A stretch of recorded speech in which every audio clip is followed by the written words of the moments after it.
So, chicken. Look at that, we got ice. It's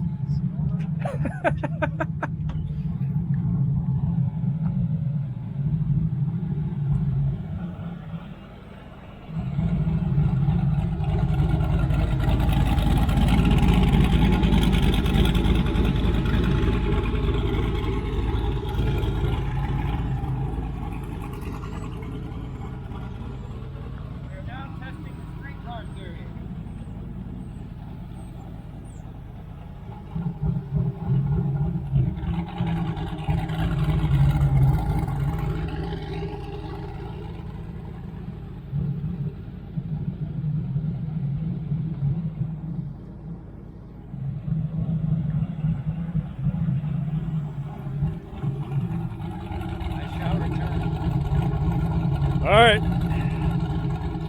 If you get somewhere, give me a call. Never done that, except at my wedding.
So we got John and the guys from Easy Glass. They're going to be taking the window out of the Supra so we can put in the 10-point cage, which should be here in a couple days. We did get first Honda Civic hatchback cage that is in stock. Might be going in that hatch, just depends on what's going on. So they're putting the window back in Firechicken. Sorry guys, I'm recording crap for YouTube, so feel free to do stupid crap. So Firechicken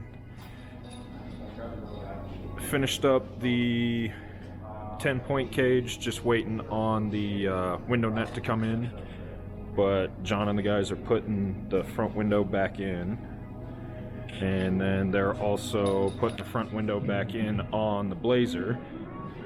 We finished up the 10-point cage on that too, so window goes back in there.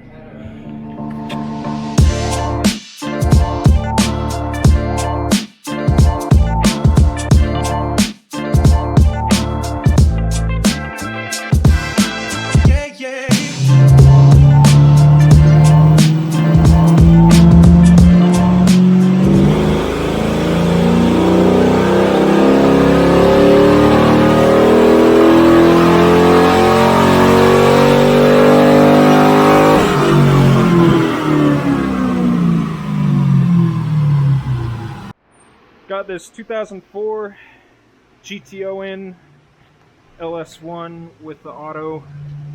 Just has it's got the shorty headers, intake, then an exhaust, and it came in. It made 307, and Jarrett just got done sorting her on out and picked up 13 horsepower. Revving her out a little bit higher. I'll definitely feel a lot quicker on the street. But going from what it has and what it did to now, I mean, it'd be a lot bigger with something like a cam or cam and heads or something like that. But this is definitely definitely. About 5 degrees of knocking, you want? Yeah, it came in knocking pretty bad. 5 AF4. Yeah, it was lean and pulling timing, so got her all sorted out and she can go home today.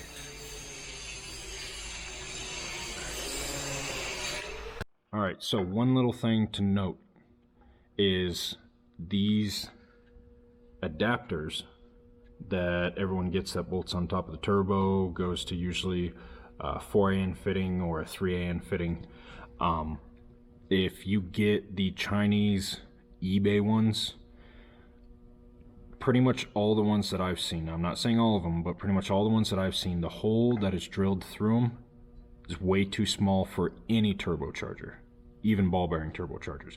You want to check them first, and usually you want to drill them out because they're just way too small. If you're going journal bearing, usually you just want to match the bore of the rest of the fitting and just drill it all the way through. If it's ball bearing, check with the turbocharger's manufacturer and make sure that you have the proper restrictor in there for the oil pressure that you're going to be operating at. But I've seen it many times where people just get this fitting, they slap it on, they'll slap it on a journal bearing turbo, and then within a couple hundred miles, the turbo's smoked. And so a lot of people will smoke eBay turbos, and a lot of times it's because of incorrect oil feed.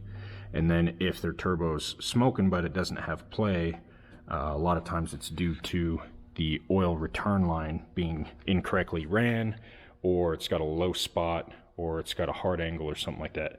Coming out of the turbo, oil does not like to have any type of restriction going all the way to the oil pan. As soon as you start getting any type of restriction, you can get the oil actually frothing in there because it can't make its way down to the oil pan. And you start building up pressure in there, and you'll actually start pushing out oil outside the seals, and then that gets into the exhaust, and then you're smoking. Then you think you have a bad turbo, swap out the turbo, and then within 15-20 miles it's doing the same thing, and then you're running around trying to figure out what happened. And 9 times out of 10 with the oil return, if it's smoking badly, if you just put the turbo on and it starts smoking badly and you don't have excessive play on the wheel, then the first place I would look is your oil return line and how that's clocked and whether or not there's anything restricting it.